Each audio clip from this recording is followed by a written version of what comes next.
are they booing them because they just don't know them or they don't like them? Hey, first person you see walking the aisle is 3,000. 3,000 heard it. 3,000 started clapping. He started clapping. Hey, first person you see walking the aisle is 3,000. This though, I'm tired of folks, you know what I'm saying? Closed-minded folks, you know what I'm saying? It's like we got a demo tape and don't nobody want to hear it, but it's like this, the South got something to say. That's all I got to say. That made the crowd go even more crazy. This legendary hip-hop duo that gave us hits like Hey Ya and Miss Jackson, oh yeah, this dynamic duo changed the hip-hop game forever. Let me tell you, OutKast was everywhere from the mid-1990s to the early 2000s. They totally put Southern hip-hop on the map with their slick lyrics, catchy melodies, and those feel-good vibes. Daughter plus my baby mama beat me too. She said she understood and everything was kosher. I gave her a little. They were all about pushing the boundaries and keeping everyone on their toes. Honestly, they had the whole music scene eating out of their hands. You might think you know them, but trust me, there's much more to uncover. From their meteoric rise to their moments off stage, wild fashion choices, lawsuits, and quirky personal journeys you probably never knew. Okay, let's start with the basics. We all know OutKast is made up of Andre 3000 and Big Boy. They met back in the early 90s in high school, and from the jump, these two were completely different.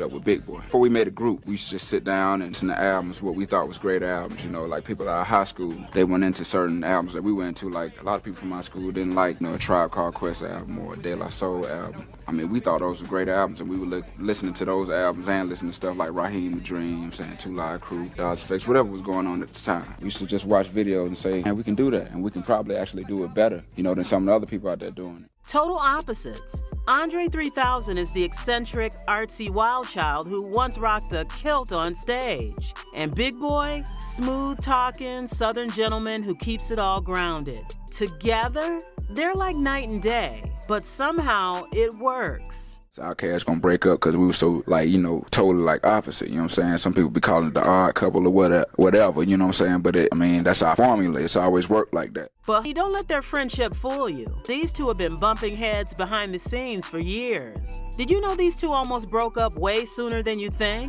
When was the last time you saw them together on stage? Let's just say it's been a minute. And rumors are flying that Andre 3000 has one foot out of the music game. Hold up, we'll get to that in a second. First, let's talk about their breakthrough moment with the debut album back in 1994, Southern Playalistic Cadillac Music. I know, total mouthful. The album blew up after Players Ball hit #1 on the Billboard Hot Rap Songs chart. Cause I'm a player, doing what the players do.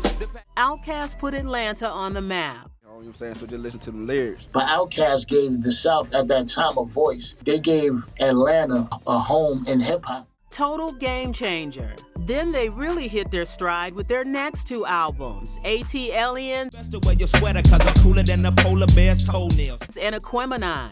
Lady, it's looking bad, need some hope like the words maybe. Critics were raving about how they kept evolving their sound. Oh, there was quite a scandal with their Aquemini album. So civil rights movement activist Rosa Parks actually sued OutKast over their hit song Rosa Parks,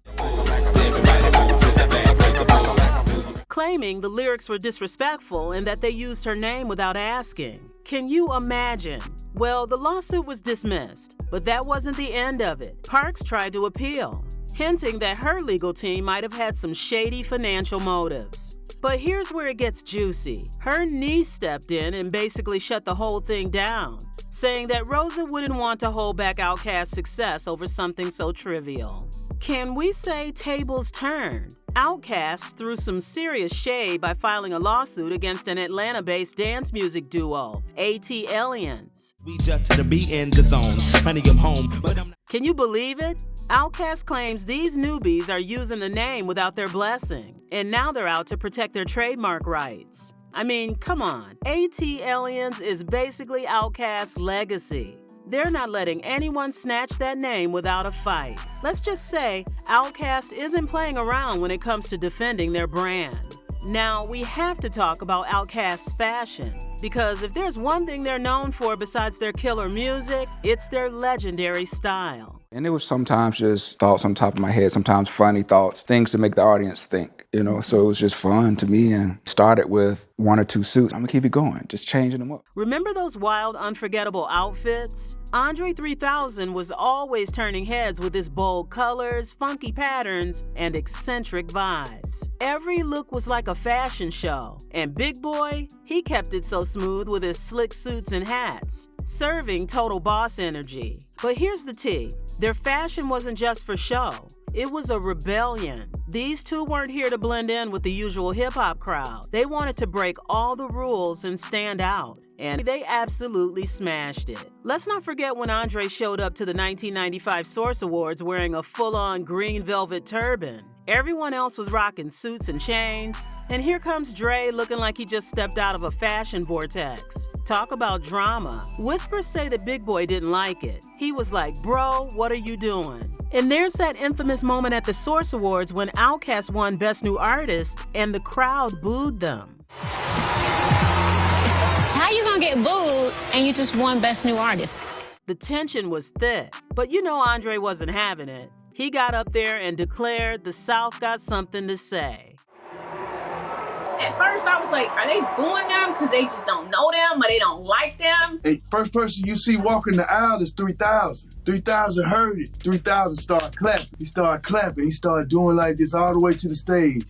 I felt like once he thank God, he gonna get something off his chest. Because, we all from the hood. We know when somebody, they pouting their chest up, they looking mad, they head going like this. I think Dre just kind of felt a little bit of the tension that was still in the building, and it was his moment and their moment, if you will, to shine. And that's when he uttered those infamous words. But it's like this, though.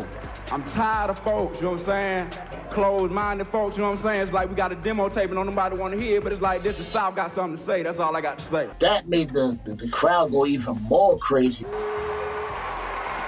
You know what I'm saying? And that line forever goes down in history. The South got something to say. It was almost kind of like one of those cultural iconic moments in hip-hop culture and even in pop culture. Like when you first saw Michael Jackson do the moonwalk. And after I walked off that stage, it put a battery in our back. It put a battery in our back where we said, we gonna outsell everything and beat everything musically for the next 10 years. Iconic, right? But apparently, behind the scenes, that moment just added more pressure between the two.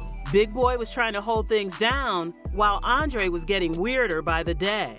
Now, fast forward to 2000, and they dropped one of the greatest albums of all time, Stankonia.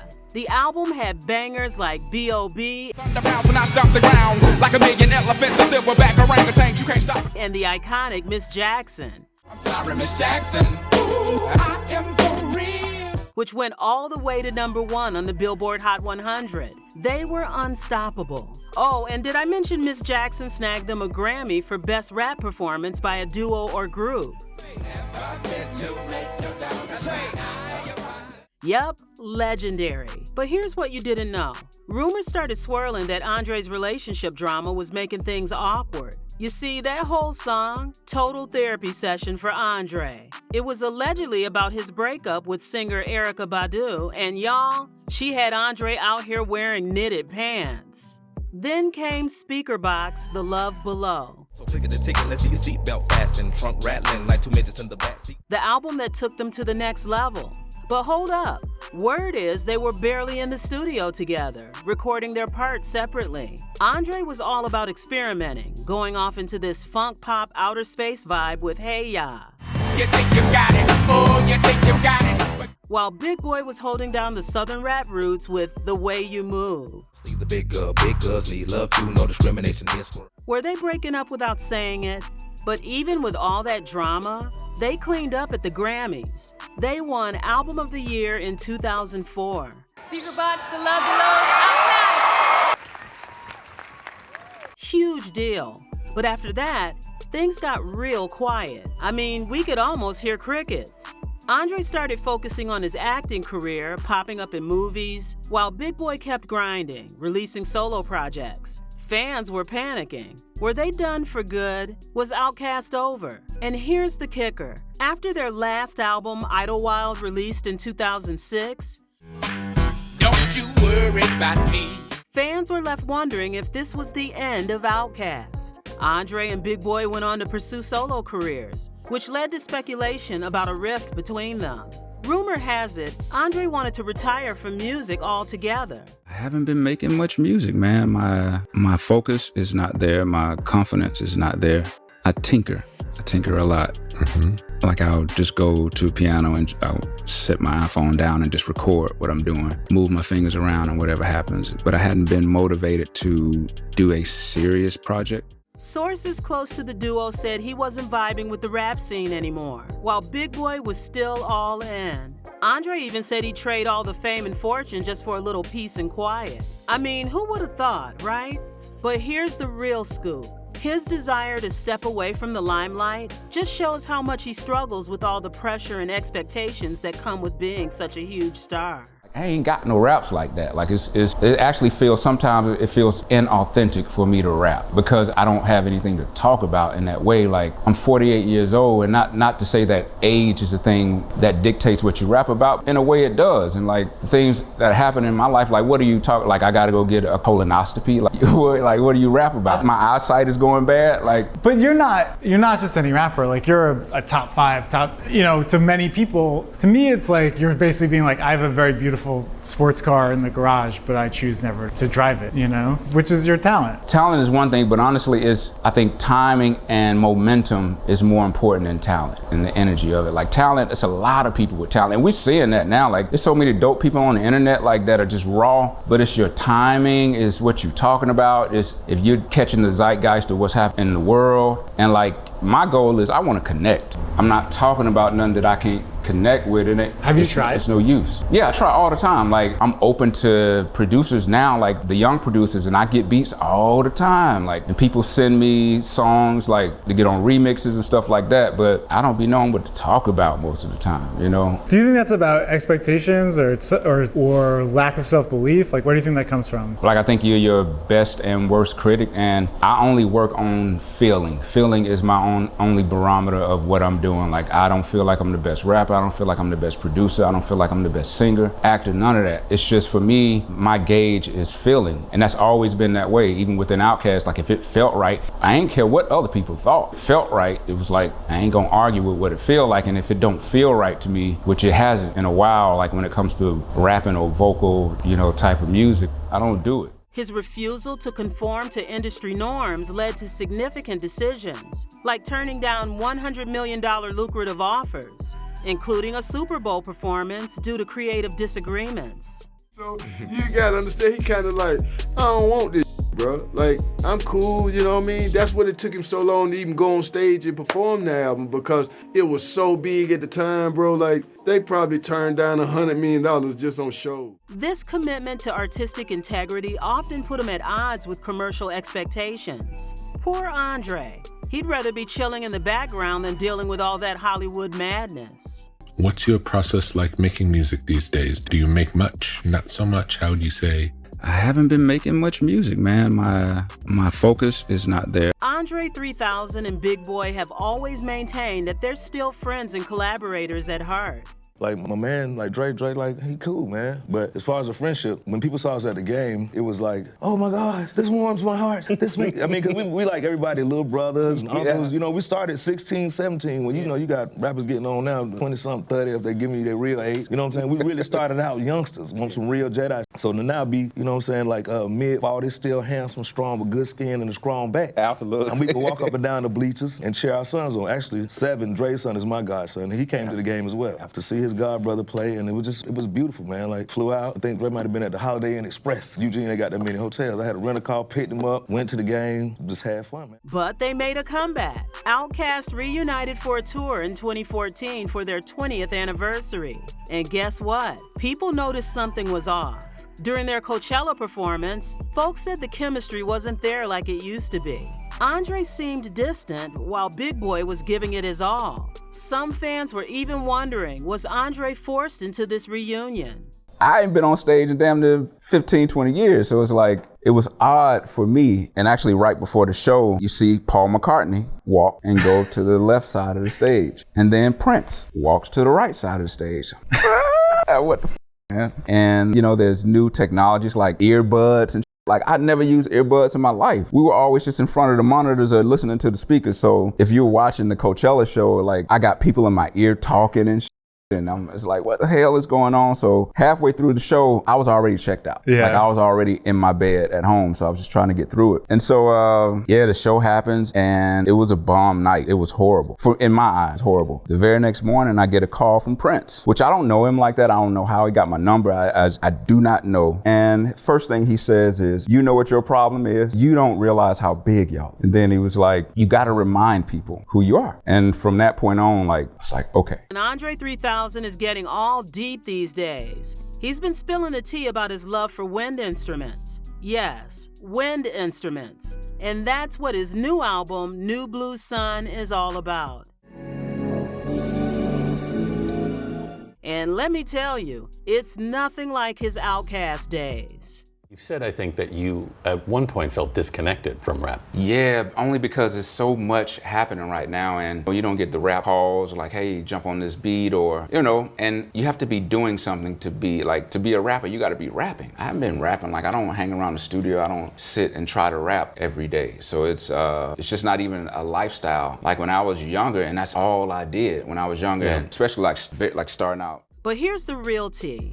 This album is all about authenticity. I would say it's probably this felt more real and authentic to me. Like, cause I don't stop trying things. Like I always try, you know, recordings and I try vocal things. I even try to jot down ideas and lyrics here and there, but none of that excited me. You know, it kind of felt like I'm trying to do a thing. You know what I mean? And I don't like when I'm trying to do a thing. It just felt inauthentic. And this felt like the realest I could be at the time. It's clear he's evolved so much as an artist. His recent Flute album further emphasizes his shift away from traditional rap. I haven't counted, but I'd say maybe 30. Each gives you a different sound, a different feeling? Yes, each one has its own. I mean, even if it's the same flute made by the same maker in the same key, each flute is its own kind of life, especially if it's wood, and most of them are wood. Yeah. They have this own life, like before I even grabbed it, but. Yeah, what attracted you to the instrument? The sound. As soon as I heard it, I was not paying attention, and as soon as I heard the sound, my ears just kind of popped up. Yeah, and I was like, what is this? And I just had to know.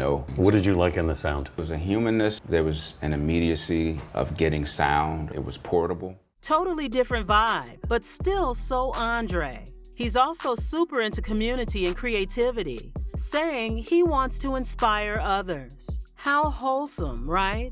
He's also been reflecting on the struggles of being famous and craving for normalcy.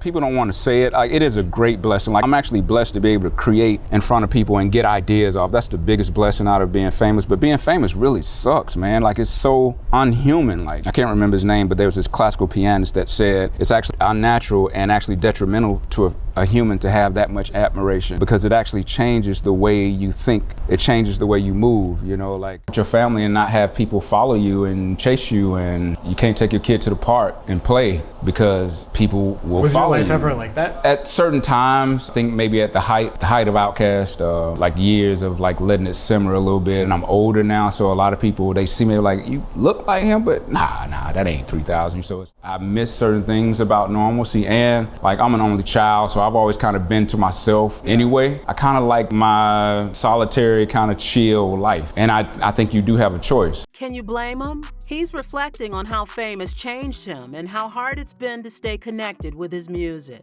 And I was talking to my manager and publicist. I had to really ask myself, do you want to possibly be famous again? Like, do you want to turn it up again? And I was like, well, I'll just put the record out and just don't do any press for it or anything like that. Oh, and let's not forget Big Boy. He's been spilling all the tea about his amazing career and, of course, all his entrepreneurial ventures. Because let's face it, he's not just about music. He's about securing that bag, too. I'm a creative, you know what I mean? And I love great thinkers. Like, I mean, folks with vision. So that's how it hooked me and Brandon up. Like, I love creative people, man. Like, I mean, somebody that has another idea outside of what I got. Yeah, man, and I'm a great collaborator. Like, started in the group, so, you know, I got a lot to offer. Right now, it's real estate. I'm the car guy, too. You know what I'm saying? Every week, you know what I'm saying? 20, I mean, still got all that. But appreciating assets, like real estate. They ain't about to make no more land. So get your hands on that, even if it's just dirt, and hold it. You know what I'm saying? That's gonna appreciate throughout the years. He's really emphasizing how storytelling has always been at the heart of his music, and it's been a huge part of his evolution as an artist. I love performing. Yeah. And that's why I still make records, because I like to see the people singing the new songs that come from these thoughts that I create at a credenza and Stankonia, and just keep moving it, you know what I mean? But here's the sweet part.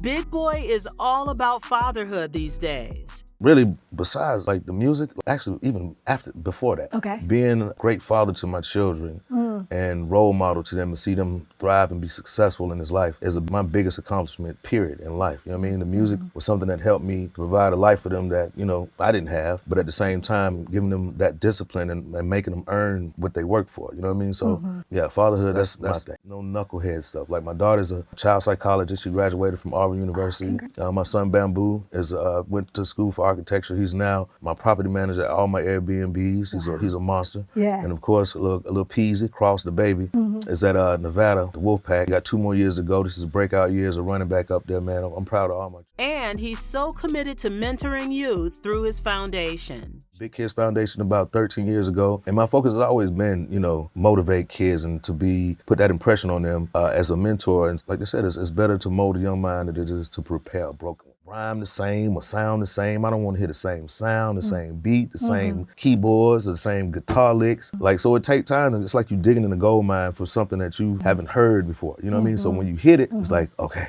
I got it. And yeah, I got some new stuff too that's like, it's on the way? Oh boy, it's on the way. Yeah, I'd love to hear an African influence kind of song too with everything going on. Ray got that in his beat machine. He played some yesterday, yeah, for sure. Yesterday? Yes, absolutely. You know, from acting to, you know, business owner to entrepreneurship to so many different things, and now collaborating with Butter ATL too. What keeps you on your toes to always continue just putting your brand in as many different places as possible? I'm a creative, you know what I mean? And I love great thinkers. Like, I mean, folks with vision. So that's how it hooked me and Brandon up. He's really pushing that message of authenticity and making sure there's an emotional connection in everything he does. It's like he's got that hustle, but with a heart. With a combined net worth of approximately $65 million, OutKast is proof that you can break all the rules, stay true to yourself, and still become iconic. From redefining Southern hip-hop to making us all question our wardrobe choices thanks to Andre, they've never played by the rules, and that's why we love them.